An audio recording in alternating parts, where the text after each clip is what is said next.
Habari gani Mwanakeo TV, kama ni mara yako ya kwanza tafadhali subscribe na tano notification. Karibu katika ulimwengu wa siasa. Jina langu ni D wa Keo TV.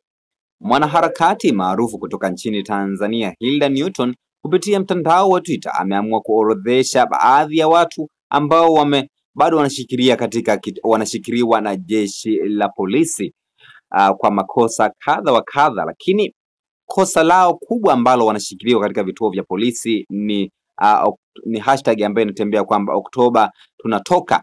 Yaani hiyo hashtag inasema kwamba inachochea maandamano ambayo yanakuwa yanazungumzwa hasa sana katika mitandao ya kijamii na baadhi ya wanaharakati pamoja na wapinzani kutoka katika Chama cha Demokrasia na Maendeleo Chadema.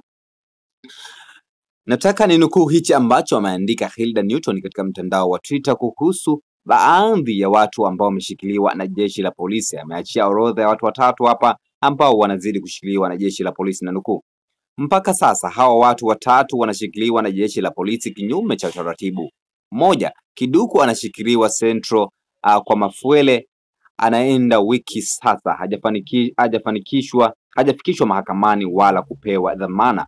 Namba mbili, Frida anashikiliwa Central kwa Mafuele, anaenda siku ya 4 sasa, lakini mpaka muda huu hata ndugu zake hawajaruhusiwa kumuona. Namba tatu, Isaac anashikiliwa Central Police Mbeya, leo ni siku ya 8 na usiku wa kuamkia leo kasafirishwa kuletwa Dar es Salaam. Hao wote makosa yao yanafanana, maana yanahusiana na hashtag ya Oktoba tunatoka.